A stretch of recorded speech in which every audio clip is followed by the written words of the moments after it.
संपूर्ण भारत हा 26 जुलै हा दिवस कधीही विसरू शकणार नाही। या दिवशी कारगिल येथे देशाची अखंडतेकरता सैनिकांनी जीवाची पर्वा न करता आपल्या प्राणाची आहुती दिली। त्याला मानवंदना म्हणून माखणेनगर येथील कारगिल शहीद स्मारकाजवळ कारगिल शहीद दिवस साजरा करण्यात आला।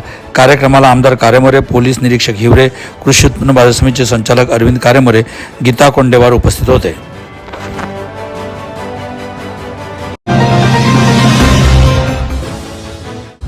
मोहाडी तालुक्यामध्ये सतत 3 दिवसापासून मुसळधार पाऊस व अतिवृष्टी होत आहे, त्यामुळे शेतकऱ्यांचे मोठे नुकसान झाले।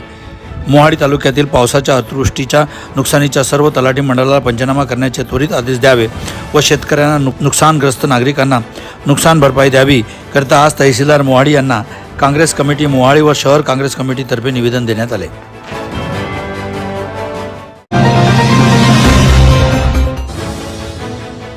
आमदार राजू कारेमोरे यांच्या सहकार्याने आणि पुढाकाराने सरजवळील हसारा गावामध्ये सिमेंट रस्त्याचे काम सुरू करण्यात आले। 27 जुलै 2024 रोजी याचे भूमिपूजन कार्यक्रम पार पाडण्यात आला। यावेळी तुमसर मोहाडी क्षेत्राचे आमदार राजू कारेमोरे, जिल्हा परिषद सदस्य दिलीप सार्वे, पंचायत समिती सदस्य श्रीमती पल्लवी ताई कटरे, ग्रामपंचायत हसारा सरपंच श्री धनराज भाऊ आगासे व सभापती नंदू रांगडाले उपस्थित होते।